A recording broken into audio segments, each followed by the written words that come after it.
본 방송에서 제공하는 투자 정보는 투자 판단에 대한 조언입니다. 방송에서 제공하는 주식의 가치, 가격 상승 및 가격 하락에 대해서는 방송사에서 보장하지 않습니다. 안녕하세요. 상승 흐름에 올라타는 시간 빅사이클의 손자입니다. 요즘처럼 이 하락장이 길어질 때면 정말 주식 투자 이제 그만둬야 되나라는 생각이 절로 드는데요. 하지만 또 고물가 시대에 근로소득만으로 부를 축적하기란 굉장히 어려운 일이기 때문에 이 투자는 이제 선택이 아닌 필수라고 볼 수 있을 것 같습니다. 그렇기 때문에 우리는 또 시대의 흐름을 잘 읽고 또 앞으로 상승할 흐름에 올라타는 것이 중요할 텐데요. 네, 오늘도 저희 빅사이클이 다가올 큰 상승 흐름에 여러분들을 탑승시켜 드릴 테니까요. 1시간 동안 끝까지 함께 하시면서 마지막으로 나올 이 탑픽 종목까지 확인해 보시기 바라겠습니다. 그럼 먼저 또 오늘 미래를 보는 눈을 키워주실 위원님 바로 만나보겠습니다. 허반석 파트너와 함께합니다. 반갑습니다. 안녕하세요. 네, 반갑습니다. 또 이 빅사이클에는 첫 출연이신데요. 네, 먼저 시청자분들께 인사 한 말씀 부탁드릴게요. 네, 안녕하세요. 서경의 부장들에서 산업부장을 무사히 마치고 이제 다시 개편된 서경의 부장들 주유소에서 빅사이클이라는 주제로 다시 찾아왔습니다. 어떻게 본다면 산업부장이 여태까지 보아왔던 섹터나 그리고 산업과 그 안에서 조금 더 축약해서 들어가면 종목까지도 한번 살펴볼 수 있는 어떻게 보면 저에게 또 맞는 롤을 또 주신 것 아닌가라는 생각이 들고요. 그리고 밤 10시라고 한다면 굉장히 쉽지 않은 시간일 수도 있겠습니다. 이 시간에 시청자분들이 내가 그래도 공부를 하겠다라는 의미로 저는 좀 받아들여지고요. 중간중간 뭐 졸립기도 할 수도 있고 아니면 중간중간 눈이 번쩍 뜨이는 이야기가 들려올 수도 있고요. 그래도 내가 무언가 서울경제TV를 시청하면서 얻어가는 것이 있는 시간으로서 이 빅사이클 시간을 좀 잘 활용해 보시면 어떨까라는 말씀을 드리면서 오늘도 곳곳에 제 나름대로 중요한 해안을 좀 담아보고자 노력을 했습니다. 방송을 통해서 산업과 섹터 그리고 종목까지도 한번 같이 살펴보시면 좋겠습니다. 네, 이제 앞으로 또 자주 만나뵙게 될 허반석 파트너님의 얘기를 들어봤습니다. 지금 산업부장이셨기 때문에 또 이 사이클에 대해서 보다 더 남다른 해안이 있지 않을까 하는 생각이 드는데요. 그럼 본격적으로 또 빅사이클 출발하기에 앞서서 먼저 방송 중에도 또 방송 이후에도 또 위원님과 또 소통하실 수 있는 창구 열려 있다는 점 말씀드리겠습니다. 노란톡 들어오시면 보다 자세한 이야기 나누실 수 있는데요. 샵 0082번으로 허반석 세 글자 적어서 문자 보내주시면 저희가 참여 가능한 링크 보내드리고 있고요. 또 이 방법이 조금 어렵다 하시는 분들은 하단으로 나가고 있는 QR코드 통해서 입장해 주시면 되겠습니다. 그럼 먼저 또 오늘의 마감 시황부터 짚어보도록 하겠습니다. 오늘 우리 시장은 롤러코스터를 타듯 출렁거렸습니다. 미국의 10년물 국채금리가 2% 위로 올라서면서 간밤새 나스닥이 2%대 하락 마감한 것이 우리 시장에는 부담이 됐는데요. 파란불 켜면서 출발했던 우리 시장은 결국 분위기 반전에는 실패했습니다. 오늘 코스피는 0.9%가량 떨어지면서 2,621선에 거래를 마쳤는데요. 외국인이 팔자세에 나서면서 지수에 하방 압력을 가했습니다. FOMC 회의를 앞두고 관망세가 짙은 데다가 또 항생이 전일에 이어서 낙폭을 키우며 6년 들어서 최저치까지 떨어지는 등 이 중국 증시의 약세에 동조화된 영향으로 보이는데요. 미국의 금리 인상이 임박하면서 금융주들의 기대감이 번졌고 또 그간 초급등하던 국제유가가 주춤하면서 항공주들이 강세를 보였습니다. 코스닥은 870선에서 약보합 마감했는데요.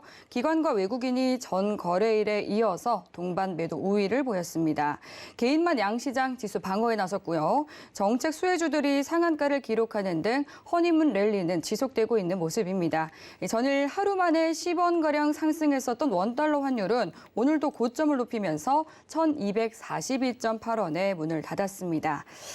네, 이렇게 또 간단하게 마감 시황 짚어드렸는데요. 지금 또 미국의 FOMC라든지 러시아의 디폴트 여부를 앞두고 글로벌 증시가 움츠러든 모습입니다. 저희 허반석 파트너께서는 또 어떻게 시장을 보셨을지 오늘장 분석 한 말씀 부탁드릴게요.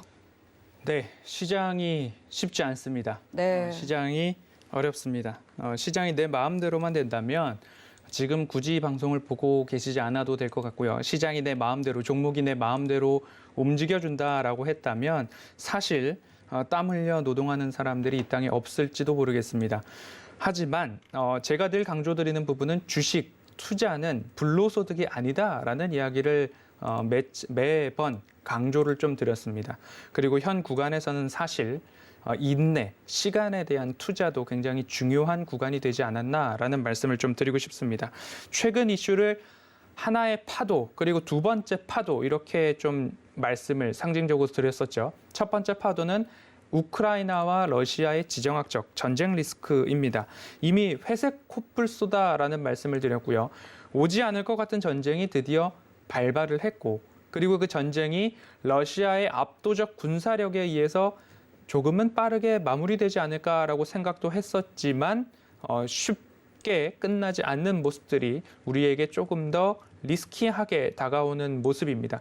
두 번째 파도는 이제 17일 새벽이면 우리가 알 수 있는 FOMC 회의 결과가 두 번째 파도인데, 지난 8월이 하원과 상원에서의 청문회 발언을 통해서 50bp 빅스텝에 대한 우려를 일부 종식시켜 주었던 모습들이 있습니다. 그래서 시장 그리고 채권 투자자들이 전망하기에는 이번 3월 FOMC 회의에서는 25bp의 인상이 확실시되고 있는 모습이기 때문에 두 번째 파도의 강도는 조금 약해지고 있다라고 말씀까지 좀 드렸었습니다.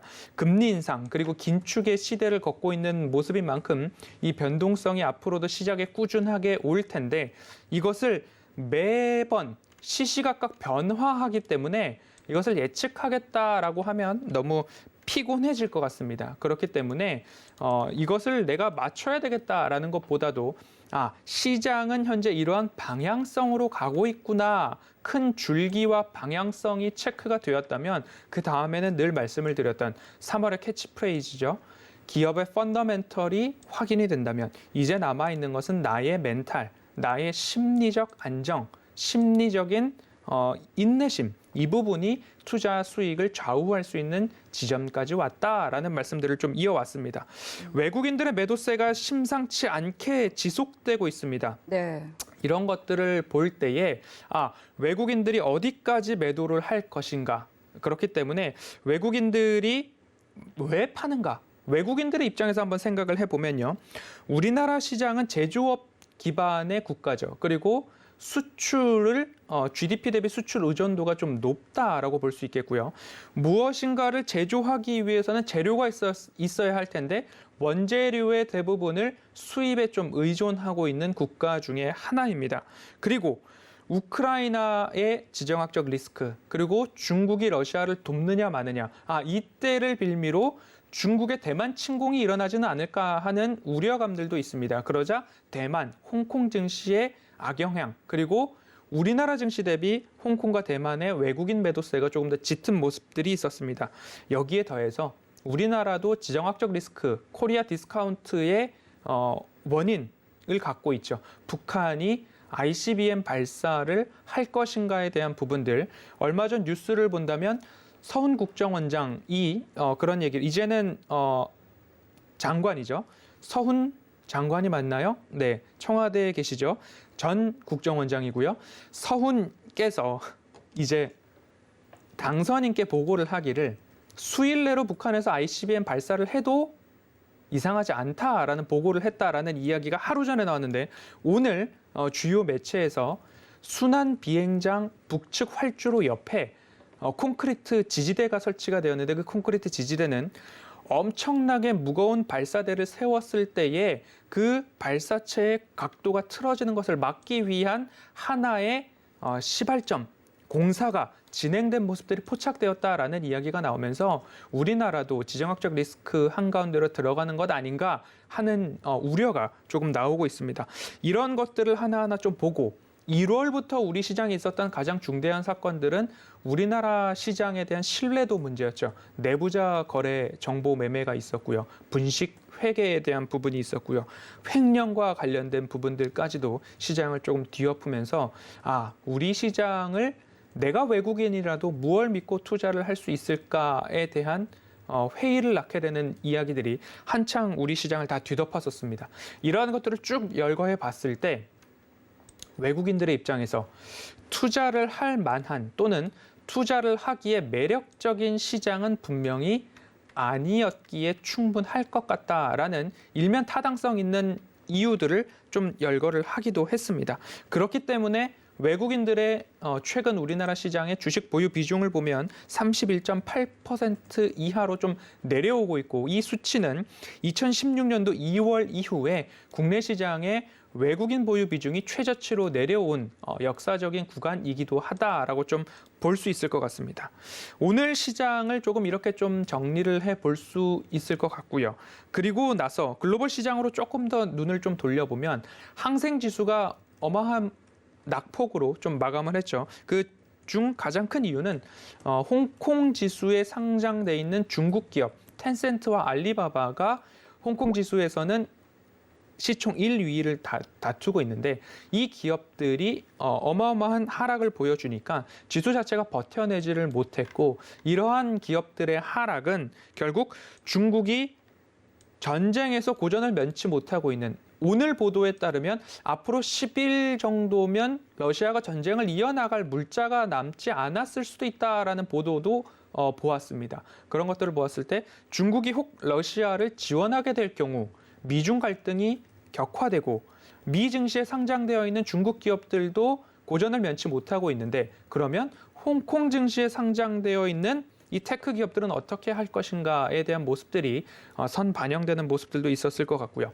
중국 본토에서 코로나19 재확산이 어마어마하게 나오고 있고, 오늘 보도에 따르면 거의 5만 명에 가까운 인원들을 한 곳에 모아놓고 PCR을 다 받고 음성이 나오기 전에는 이곳을 벗어날 수 없다라고 모아놓은 사진도 보도가 되고 있었습니다. 중국 시장에서 이러한 모습들이 결국 모든 증시에 조금 악영향으로, 하락으로 좀 이끌어내리는 모습들이 좀 나왔습니다. 거기에서 우리나라 시장도 오늘 장중 한 11시를 저점으로 좀 어려운 모습들이 좀 나오기도 했었죠. 그런 것들까지도 포함을 했을 때 시장이 만만치는 않다. 우리 시장도 외국인들과 그리고 기관 모두 다 하락이, 그리고 연속 순매도가 좀 나오고 있습니다. 외국인이 코스피는 7거래일 연속으로 순매도를 하고 있고요. 코스닥 시장에서는 8거래일 연속 순매도를 하고 있는데, 매도 규모 면에 있어서는 대형주 중심의 코스피 시장이 조금 더 큰 모습이다라는 모습입니다. 결국 이렇게 미국과 러시아, 그리고 미국과 중국, 또는 우크라이나와 러시아, 또는 미국과 우크라이나와 러시아와 중국의 갈등이 고조될수록 우리 시장이 조금 어렵다라는 것으로 자꾸만 어렵고 힘들고 안타깝다라는 이야기를 드릴 수밖에 없는데요. 저는 아직 자녀가 없지만요. 자식에 대한 이야기를 좀 하시는 분들, 내 마음대로 되지 않는다. 농사를 짓는 분들도 이게 내 마음대로 되는 게 아니라 하늘의 뜻에 따라서 햇빛과 비를 얼마만큼 적절히 오느냐에 따라서 농사도 결정이 되는 것 같고, 사업하시는 분들도 그렇고, 그래서 이것저것 좀 정리를 해놓고 여행을 가보자라고 하시는 분들도 이 여행 가는 것도 내 마음처럼 쉽지가 않다라는 이야기 있고요. 이제 날씨가 좀 따뜻해지면서 봄이 다가오고 있습니다. 그러면 일부 라운딩, 필드로 나가는 골프 수요도 늘어나고 있는데, 하시는 분들은 이런 얘기 하시죠. 내 마음대로 공이 맞지 않는다라는 이야기, 아무리 해도 맞지 않는다라는 이야기 있죠. 그러면 다 정리를 해봅시다. 자식이 내 마음대로 안 되고, 사업이 내 마음대로 안 되고, 농사가 내 마음대로 안 된다. 그렇다고 해서 다 버리거나 어떻게 뒤엎을 수 없는 노릇 아니겠습니까? 하물며 골프도 마찬가지로 이렇게 좋아하는 것을 내가 힘들어도 하는 게 e스포츠 아니냐라는 이야기를 많이 듣게 됩니다. 그러면 주식도 투자도 마찬가지인 것 같습니다.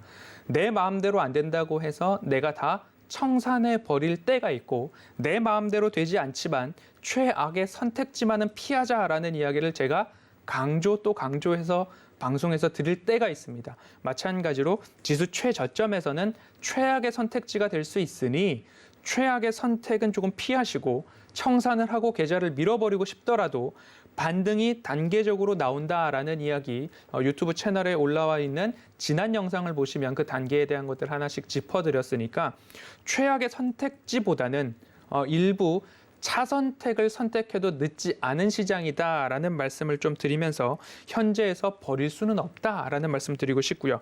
변동성은 하지만 앞으로 FOMC 결과를 보면서 그리고 러시아의 디폴트 관련된 모습까지 보면서 조금 더 변동성은 지속될 수 있을 것 같습니다. 하지만 길지 않을 것 같다라는 결론적인 이야기를 먼저 드리면서 오늘 이 변동성과 조정의 깊이가 깊지 않을 것이다라는 이야기에 대한 근거를 하나하나 섹터를 통해서도 좀 살펴보도록 하겠습니다. 네, 지금 현재 또 증시가 계속해서 어두운 터널을 지나가고 있지만 이 터널이 그리 길지는 않다 이렇게 말씀을 해주셨습니다.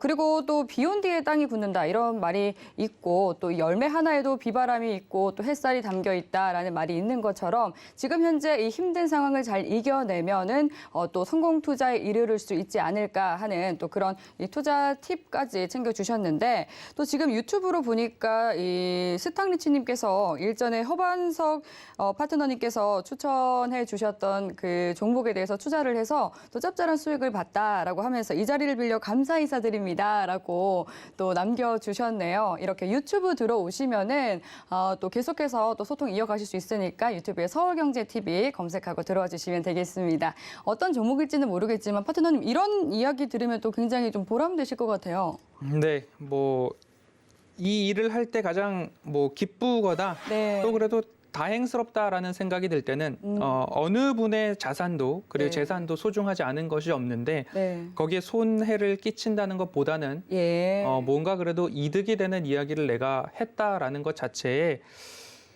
지금 시장에서는 조금 어울리지는 않을 수도 있습니다만 그런 얘기를 좀 들었습니다. 시장이 떨어지든 올라가든 네. 여기서 전쟁에 대한 부분을 전문가가 아님에도 불구하고 허반석이라는 필터를 거쳐서 종합적인 결론과 견해를 좀 드려야 되는 일면 애널리스트적 견해를 방송에서 말씀을 드려야 하고 네. 그리고 또 일면 펀드 매니저의 롤을 또 함께 하시는 분들께는 또 제공을 해드려야 되는 부분들이 있기 때문에 제가 가능한 제 선에서 최선의 이야기들을 방송에서도 진심으로 담고 있으니까요. 네. 늘 이런 이야기를 드립니다. 제가 하는 이야기에 덩달아서 고개가 끄덕여진다면 거기에 플러스 스스로 뭔가 한 스푼 더한 노력이 들어간다면 오히려 수익과 더 가까워질 수 있지 않을까라는 말씀을 드려오고 있기 때문에 네. 함께 조금 더 힘내시자라는 이야기를 또 드리고 싶습니다. 네, 좋습니다. 그런데 오늘 또 코스피 같은 경우는 이 상승률 1, 2, 3위를 기록했던 것이 지금 인버스 항생선물 ETN이었거든요. 네. 우리 시장을 좀 보여주는 이 한 대목이 아닌가 싶은데 지금 러시아 디폴트 사태를 앞두고 이 부분이 글로벌 증시에 영향을 미칠 것이다라는 시각이 있고 또 미치지 않을 수 있다라는 시각이 있는데 이 부분에 대해서 좀 어떻게 생각하세요? 러시아 디폴트와 관련해서는 네. 일면 사람들이 이야기를 하기를 연쇄적으로 영향을 우리 시장에도 미칠 것이다라는 이야기들을 좀 하는 부분들도 있습니다. 하지만 네. 결국엔 의도된 디폴트, 기술적 디폴트가 먼저 나올 수 있고요. 그리고 이 기한의 연장에 따라서 그 안에 합의가 이루어질 수도 있고요. 어떻게 본다면 러시아에서 속된 말로 배째라라는 이야기가 나올 수도 있는 가능성 없지 않습니다. 하지만 시장이 글로벌 시장에서 러시아가 차지하고 있는 경제적 비중이 그렇게 크지 않기 때문에 연착륙 가능성 그리고 디폴트에 이미 또 사람들은 예견을 하고 있고 어떻게 본다면 FOMC 이슈의 디폴트 이슈는 조금 뒷전으로 밀어놓을 수도 있는 가능성까지 열어놓았을 때 시장에 있어서 그렇게 조심은 해야겠지만 변동성의 한 꼭지를 장식을 할 수 있겠지만 일단 내일 그리고 17일에는 기술적 디폴트에 먼저 우선적으로 무게를 두셨으면 좋겠고요. 그 유예 기간이 이달 말까지 또 있습니다. 그때까지의 무언가 합의점이 있을진 않을까 그 부분에 조금 더 초점을 맞춰보시면 좋겠다라고 말씀드리고 싶습니다. 네. 이렇게 시장 이야기 나눠봤고요. 그러면 이제는 또 미래를 보는 눈 빅사이클, 허반석 파트너가 생각하는 하락 사이클 업종은 무엇일지 화면 통해서 만나보겠습니다. 네, 허반석 파트너가 생각하는 하락 사이클, 원유 그리고 원자재에 대해서 가져와 주셨는데요. 네, 그럼 파트너와 함께 그 이유는 무엇일지 자세한 이야기 나눠보도록 하겠습니다. 네, 최근 또 국제 유가가 굉장히 빠르게 초급등했었습니다. 그리고 또 국제 유가를 비롯해서 원자재 상품군들이 지정학적인 이슈로 단기간 굉장히 빠르게 폭등을 했는데 국제 유가 같은 경우는 1년 전 대비해서 2배 가량 또 올랐었었고 니켈 가격 역시도 최근 60% 넘게 하루 만에 그런 급등세를 보이기도 했습니다. 이에 따라서 WTI 원유 펀드 같은 경우는 지금 수익률 44%를 기록해서 펀드 중에는 수익률 1위를 기록하고 있고요. 2차 전지주가 급락을 하는 등 시장에 미치는 영향 상당한 상황입니다. 수입 물가도 2개월 연속 상승해서 9년 5개월 들어 최고치로 치솟았다라는 소식이 들리고 있는데요. 지금 또 이 국제 유가 그리고 주요 원자재들이 나비 효과처럼 지금 연쇄적으로 급등을 하면서 경제는 주름살이 늘어나고 있는 이 상황 속에서 투자자분들은 어떻게 대응을 해야 하나 하고 또 궁금하신 점들이 많으실 것 같은데 그럼 파트너님께서 이 하락 사이클로 가져오신 이유에 대해서 들어보도록 하겠습니다.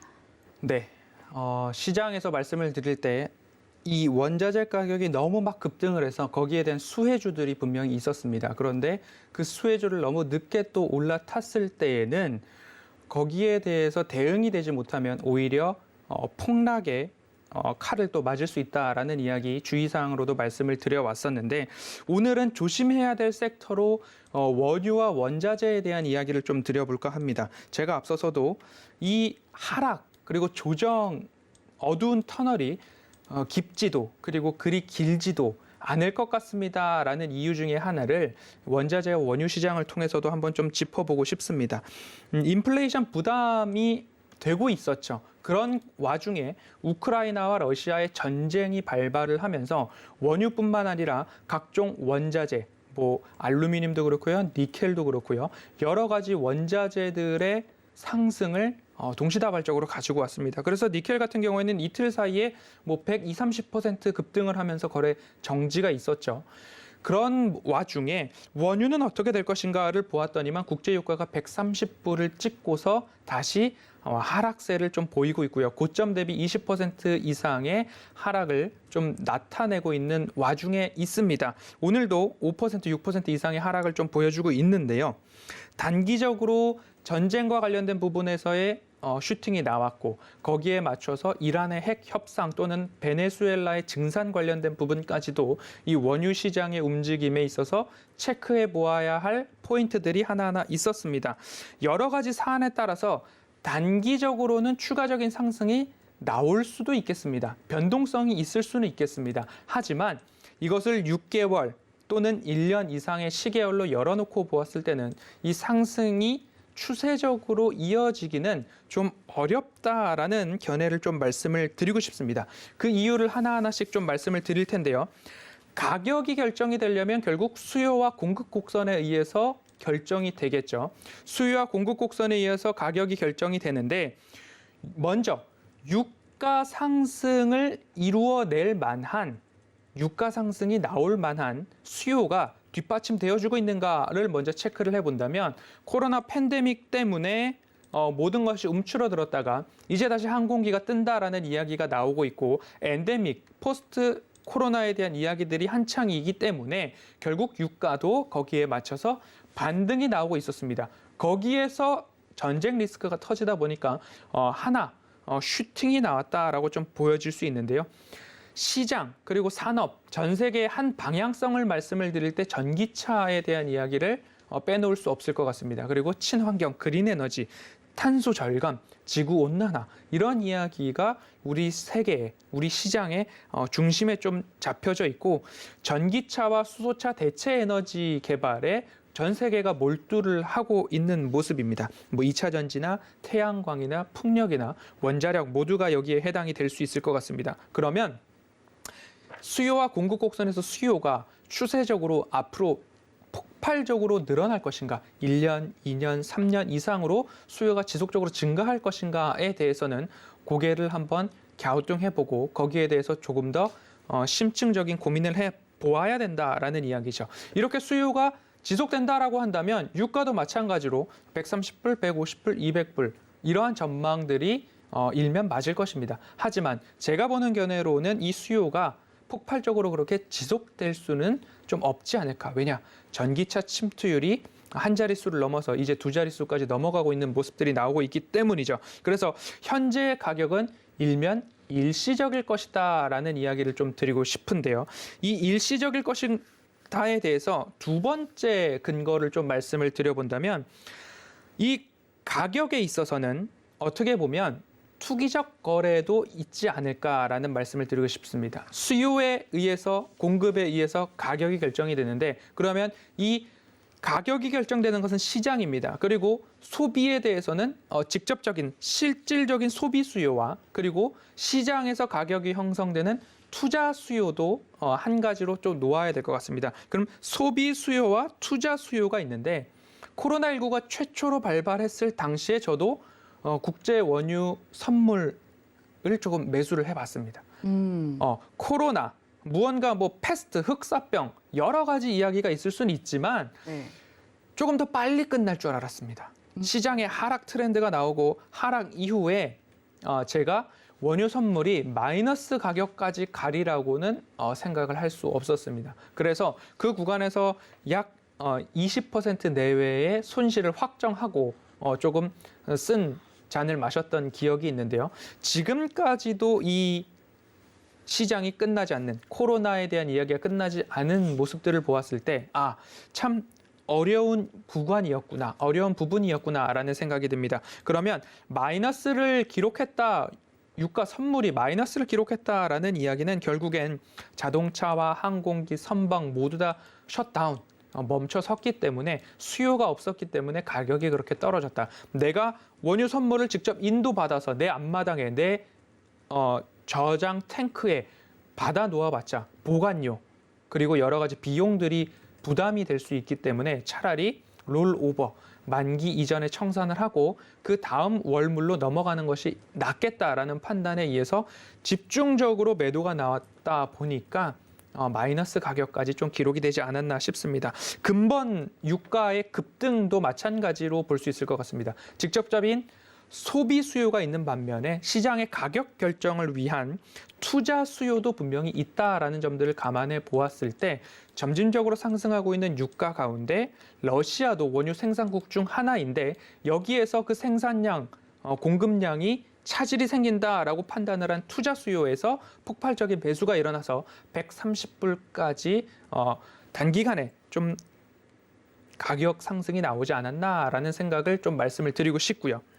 결국 소비 수요에 있어서는 점진적인 소비가 이어져야 가격이 지탱이 될 것이고 그리고 러시아 원유 생산국의 공급 차질이 일어났기 때문에 추가적인 상승도 일면 마땅하다. 하지만 여기에 핵심 포인트 중에 하나는 투자 수요가 130불까지 가격을 강하게 좀 끌어올렸다라는 것에 방점을 찍어야 되지 않을까라는 말씀을 드리고 싶고요.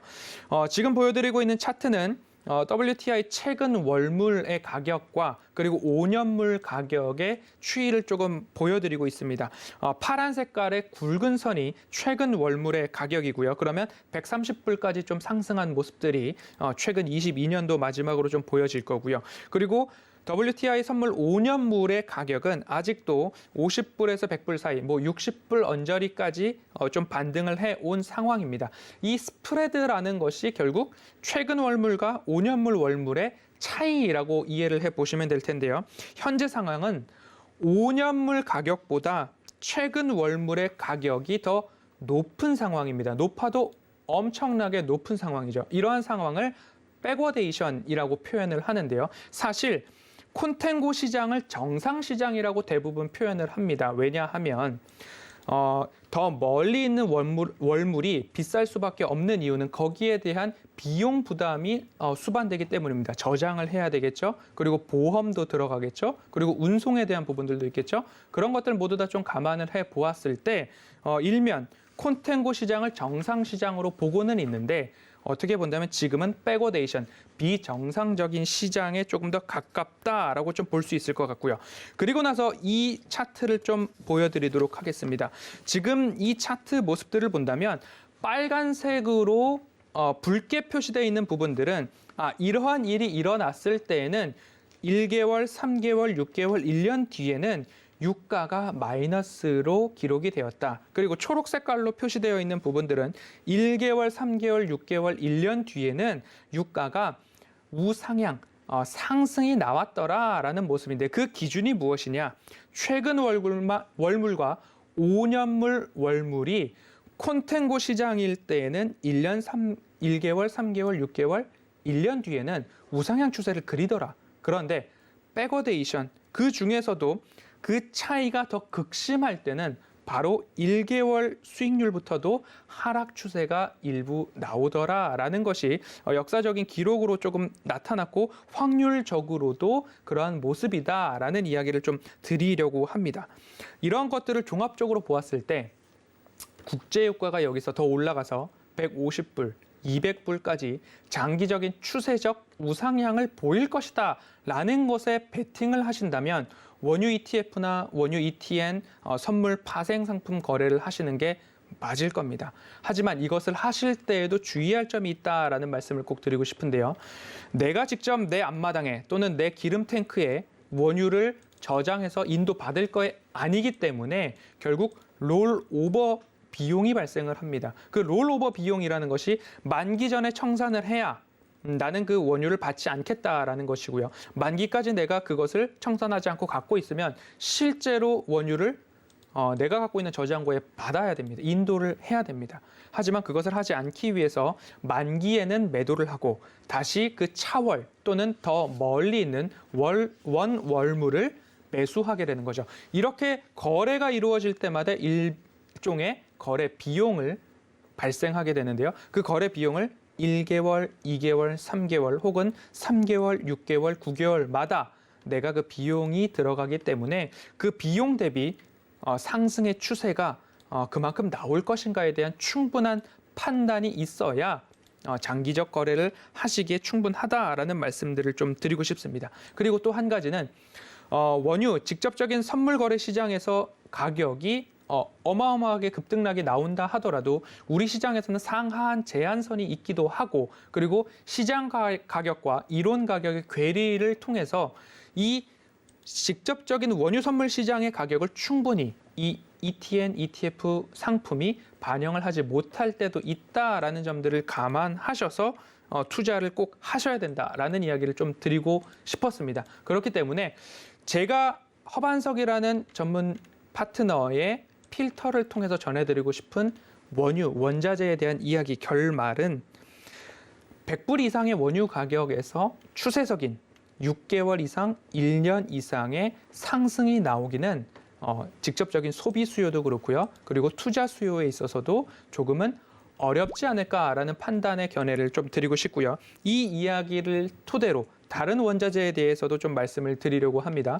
니켈, 알루미늄, 그리고 곡물, 밀, 옥수수 이런 것들도 어마어마한 상승이 좀 나왔죠. 마찬가지입니다. 소비 수요와 투자 수요 두 가지를 잘 체크를 하셔야 됩니다. 소비 수요가 지속적으로 지탱이 되느냐? 그러면 가격이 우상향할 수 있겠죠. 하지만 현 가격대가 투기 수요 또는 투자 수요에 의해서 너무 반짝 급등했다라는 판단이 선다면 현 구간에서는 너무 빠르게 급하게 매수하시기에는 조금 무리가 있다. 그러면 관련해서 원자재 가격 급등에 의해서 니켈 가격 급등에 의해서 알루미늄 가격 급등에 의해서 수혜주다라고 했던 종목들이 있습니다. 그 종목들을 선택할 때에도 소비 수요와 투자 수요 이 모든 것들을 종합적으로 판단해서 매수를 해야 되는데 현 가격대에서는 오르기보다는 일부 조정이 나올 가능성이 조금 더 높고 혹여나 우리가 모두가 바라고 있는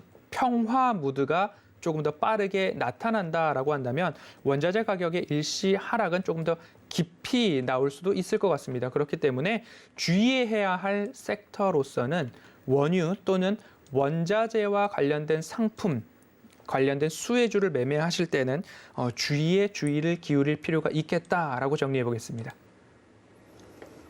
네, 최근 또 원자재 가격이 급등을 하면서 지금 인버스 상품에 베팅을 하는 청개구리 투자자분들도 굉장히 늘고 있다라는 소식이 들려오고 있습니다. 원유나 니켈과 같은 이런 ETN 상품들에 개인들의 뭉칫돈이 몰렸다고 하는데 이 부분에 대해서 또 허반석 파트너가 주의가 필요하다라고 또 짚어주셨고요.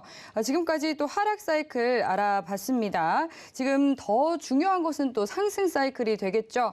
어떤 업종이 상승으로 가게 될지 화면 통해서 만나보도록 하겠습니다. 네, 허반석 파트너가 가져온 상승 사이클 그린 에너지를 가져와 주셨습니다. 이 섹터가 과연 얼마만큼의 수익을 우리에게 안겨줄지 자세한 이야기 나눠보도록 하겠습니다. 네, 그린 에너지에 대해서 가져와 주셨는데 또 친환경 정책, 또 이 ESG 경영은 전 세계적인 흐름이라고 볼 수 있을 것 같습니다. 지속 가능성 그리고 탄소 중립을 내세우고 있는데요. 하지만 이에 대해서는 또 여러 의견도 있는 상황입니다. 친환경 정책을 내세우면서 사실 이 원전에 대해서 좀 약세를 보였었다가 최근 들어서 다시금 또 원전이 각광받고 있는 그런 모습인데 이 부분에 대해서 또 이 해당 섹터를 상승 사이클로 가져오신 이유가 궁금해집니다. 네, 파트너님 한번 설명 부탁드릴게요. 유가가 소비 수요와 투자 수요라고 나눠서 말씀을 좀 드렸었는데요. 네. 이 소비 수요가 지속될 것인가에 대해서 고개를 갸우뚱하게 된다라는 말씀을 좀 드렸습니다. 왜냐하면 2차 전지, 그리고 태양광, 풍력, 그리고 원자력 이런 것들을 보았을 때 전 세계가 이 부분으로 조금 더 집중을 하고 있는 모습들을 보았을 때 앞으로 그러면 시장의 시선이 어떻게 보면 이 그린 에너지, 신재생 에너지 쪽으로 조금 더 집중이 되고 있다. 지금 우리 시장에서는 2차 전지 소재주들이 폭락을 맞이하고 있고 그리고 LG 에너지 솔루션이 불어온 바람이 시장뿐만 아니라 관련된 섹터를 넘어서 지수 전반을 누르고 있는 상황을 직면하고 있습니다. 하지만 산업적으로 보았을 때에는 주요소 복구왕을 기록할 수 있었던 1등 공신은 비중 20%를 담았던 삼성 SDI였죠. 그리고 그 외에도 에코프로비엠, 첨보, 대주전자재료 여러 가지 종목들을 좀 들어볼 수도 있을 것입니다. 어마어마한 상승이 나왔다가 한 차례의 사이클이 꺾인 이후이기 때문에 다시 본다면 게임주들의 상승 이후에 한 사이클 쉬면서 하락이 나왔고요. 그리고 플랫폼 기업들의 상승 사이클이 나온 이후에 한 차례 하락이 나왔습니다. 그리고 지난해 어마어마한 상승을 주도했던 우리나라의 시총 상위주들, 뭐 자동차, 그리고 LG전자, 삼성전자, SK하이닉스 여러 가지를 좀 들 수 있었을 것입니다. 하지만 지금 시장의 외국인들의 매도를 다 받아내고 있는 모습들은 공매도를 포함해서 시총 상위주들이 모든 것들이 조금 더 몰려있다라고 좀 볼 수도 있을 것 같은데요. 그러면 여기서 우리가 뭐 상승 사이클이라고 말씀을 드렸기 때문에 제가 말씀드리는 이 사이클은 6개월 이상, 1년 이상을 조금 보실 만한 사이클로 이해를 하시면서 이 그린 에너지, 신재생 에너지를 보시면 좋겠다라고 말씀을 드립니다. 네. 결론부터 말씀드리면 지금 당장 내일 시장에서 또는 모레 시장에서 내가 2차 전지와 관련된 섹터를 매수한다라는 것은 시기상조다라는 이야기 다시 한번 또 강조해서 드립니다. 이 2차 전지를 좀 보도록 하겠습니다. 앞서서 원유와 원자재를 말씀을 드렸기 때문에 2차 전지 배터리를 본다면 두 가지로 나눠볼 수 있을 것 같습니다. LFP, 중국을 중심으로 개발이 되고 상용화되고 있는 LFP 배터리가 있을 거고요. 그리고 우리나라 시장과 일본 시장이 주도적으로 개발하고 납품하고 있는 3원계 배터리라고 두 가지로 크게 나눠볼 수 있을 텐데 먼저 3원계 배터리를 본다면 3원계, 3개의 원소로 구성이 되어 있다라고 이해를 해보시면 되겠고요. NCM 하면 니켈, 코발트, 망간이라고 보시면 되고요. NCA라고 한다면 니켈, 코발트, 알루미늄이라고 보시면 되겠고요. NCMA라고 하면 니켈, 코발트, 망간, 알루미늄 이렇게 부르시면 될 텐데 그리고 LFP 배터리의 주요 원재료는 리튬 인산철입니다. 결국 우리나라에서 만드는 배터리와 중국에서 만드는 배터리의 차이가 있다라고 보시면 되는데 어떤 차이가 있느냐라고 본다면 결국엔 LFP 배터리와 그리고 3원계 배터리의 가장 큰 차이점은 일면에서는 이렇게 얘기를 합니다. 중저가 배터리 그리고 원티어 배터리 이런 얘기를 하고요. 고급 자동차에는 3원계 배터리가 들어가고 일반 보급형 자동차에는 LFP 배터리가 들어간다라고 또 볼 수 있을 텐데 결국 기술 난이도가 어렵냐 쉽냐 그리고 배터리의 크기가 작냐 크냐 그리고 배터리의 에너지 밀도를 얼마만큼 높일 수 있느냐 출력이 얼마만큼 나올 수 있느냐 화재의 위험성은 누가 더 크냐 여러 가지 구분이 또 가능할 것 같습니다.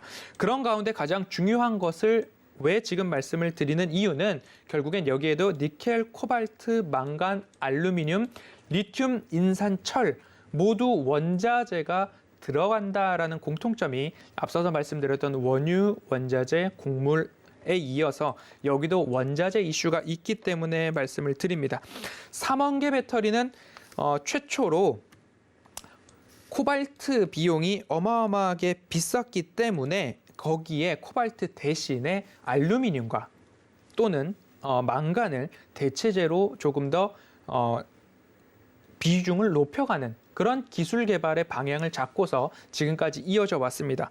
이런 것들을 볼 때에 가격이 너무 코발트가 비싸다 보니까 그거보다 저렴한 소재 중에서 배터리의 성능을 높일 수 있는 양극재에서 높일 수 있는 니켈, 그래서 니켈의 비중을 높이다 보니까 하이니켈이라는 이야기가 나오게 되었고요. 그리고 망간의 비중을 높이고 그리고 또 알루미늄의 비중을 높여서 에너지 밀도나 출력을 향상시키는 재료로 써보니까 이게 기술적으로 가능하더라라는 결론에 다다라서 비쌌던 코발트를 줄이고 알루미늄을 높여서 사실 니켈과 코발트, 알루미늄의 비율이 333, 611, 811 이렇게까지 니켈의 비중이 높아지다가 이제는 코발트의 비중을 굉장히 낮춰놓았습니다.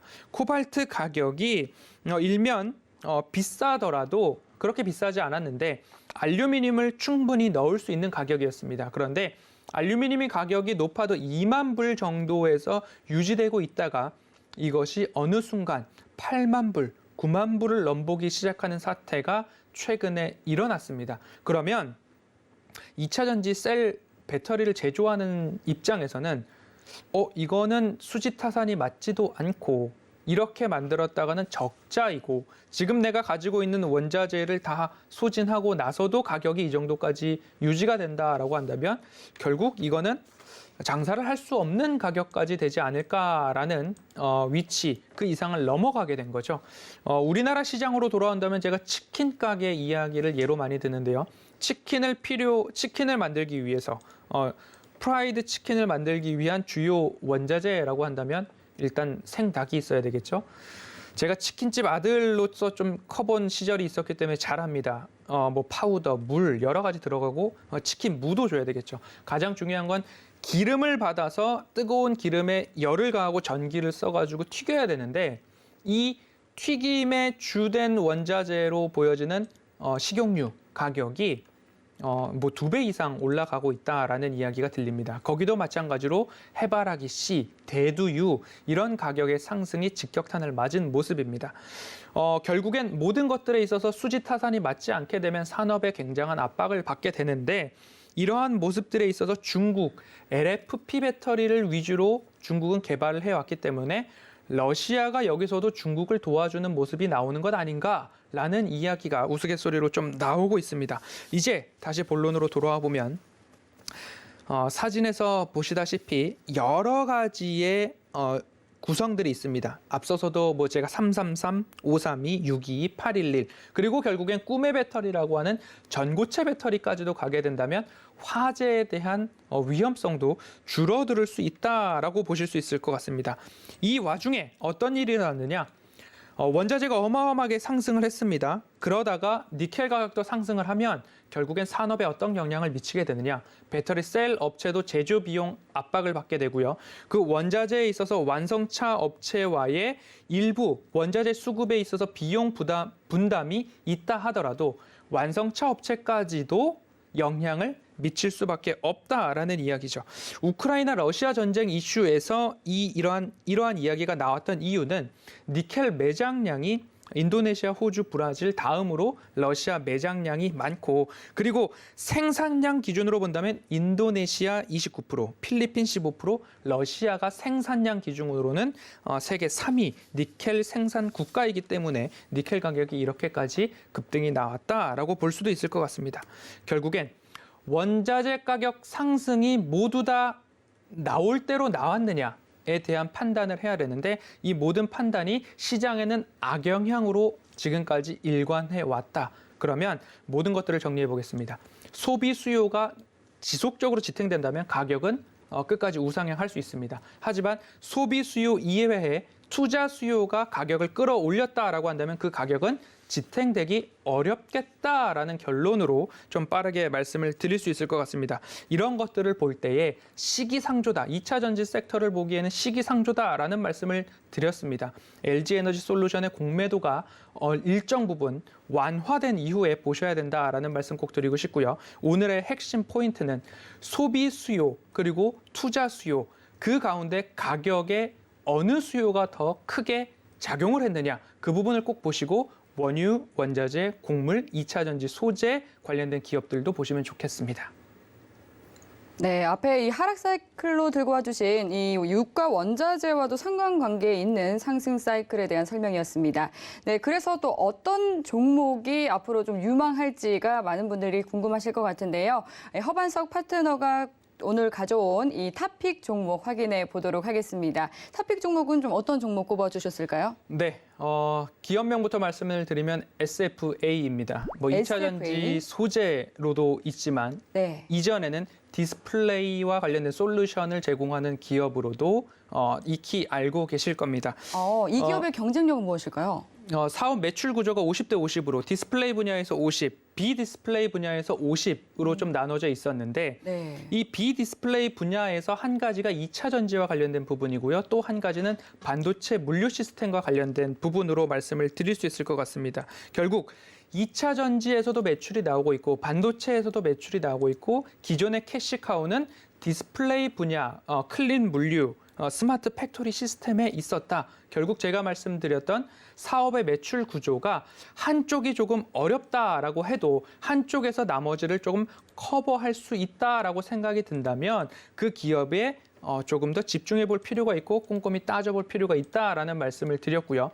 원자재 이슈와 일면 관계가 조금 떨어진 2차 전지 기업이기 때문에 좀 가지고 왔습니다. 장비 제조라고 한다면 뭐 M+도 있을 거고요. SFA까지도 좀 볼 수 있겠다라는 말씀을 드리고 싶고요.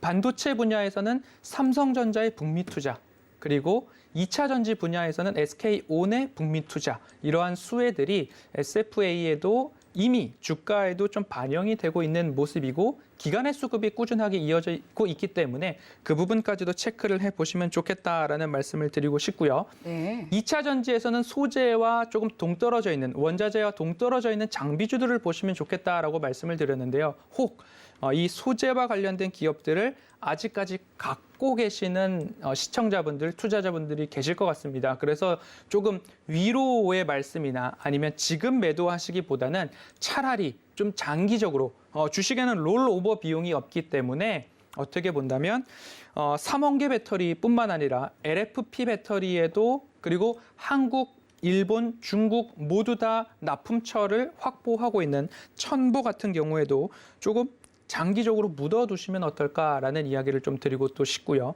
또 한 가지 원자재 확보에 있어서 좀 경쟁력을 갖고 있는 2차 전지 소재 기업도 있습니다.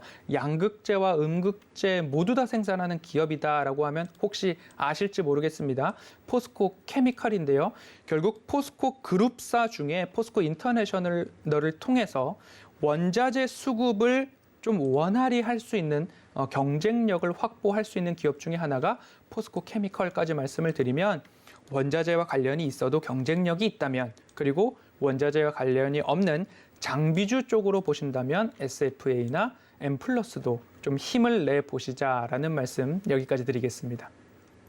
네, 오늘 토픽 종목까지 만나봤습니다. 네, 오늘 방송 내용 중에 아직까지 궁금한 사항이 남아있다 하시거나 아니면 또 오늘 토픽 종목에 대한 매수가라든지 손절가와 같은 자세한 이야기, 자세한 정보 궁금하다 하시는 분들은 노란톡 들어오시면 됩니다. 샵 0082번으로 허반석 세 글자 적어서 문자 보내주시면 저희가 참여 가능한 링크 보내드리고 있고요. 네, 오늘 또 저희가 준비한 내용은 여기까지입니다. 참고로 본 방송에서 제공하는 정보는 투자 판단에 대한 조언일 뿐 해당 상품의 가치나 수익률을 보장하지 않습니다. 서울경제TV는 자본시장 통합법을 준수합니다. 1:1 투자 상담과 유사수 신행위 등 모든 불법 사항을 엄중히 금지합니다. 네, 오늘도 함께해 주신 여러분 고맙습니다.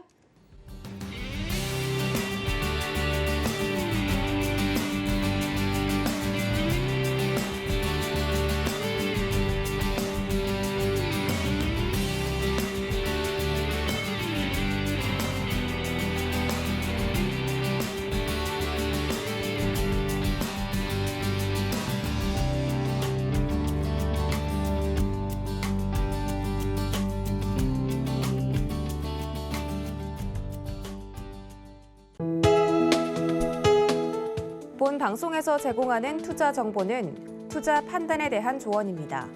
방송에서 제공하는 주식의 가치, 가격 상승 및 가격 하락에 대해서는 방송사에서 보장하지 않습니다.